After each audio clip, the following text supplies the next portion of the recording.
상향식 공천은 정치혁명이다. 새누리당의 김무성 대표가 신년 기자회견을 열고 경선룰을 개정해 100% 상향식 공천을 도입한 건 정치혁명이라고 자평을 했습니다. 또 총선 공천에 계파가 없다며 대구도 예외가 아니라고 밝혔습니다. 그 내용을 좀 들어보시죠.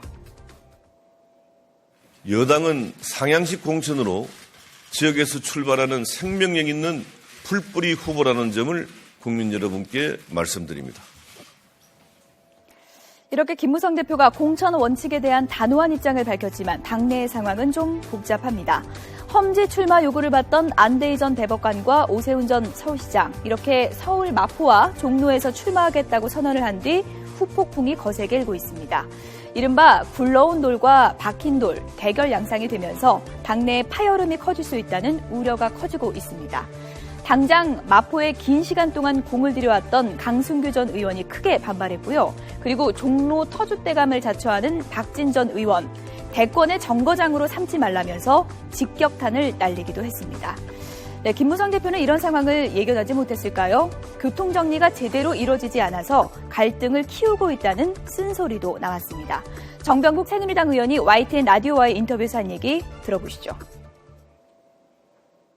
저는 불난 집에 부채질하는 격이 됐다고 봐요.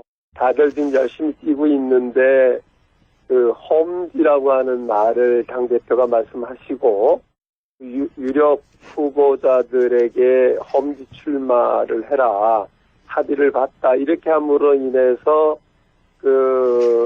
이 험지의 개념이 뭐냐 하는 논란을 야기시켰고요.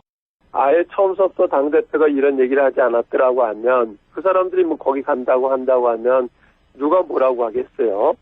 자기가 각자 선택을 해서 가는 길인데.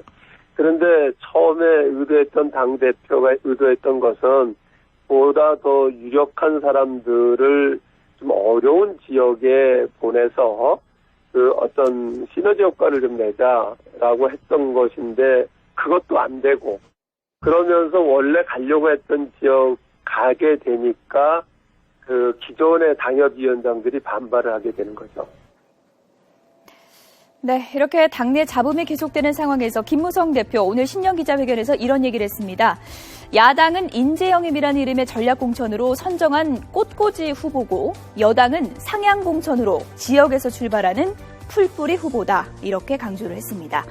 당내 치열한 예선전이 예고되는 가운데 김무성 대표가 앞으로 어떤 리더십을 발휘할지 관심이 쏠리고 있습니다.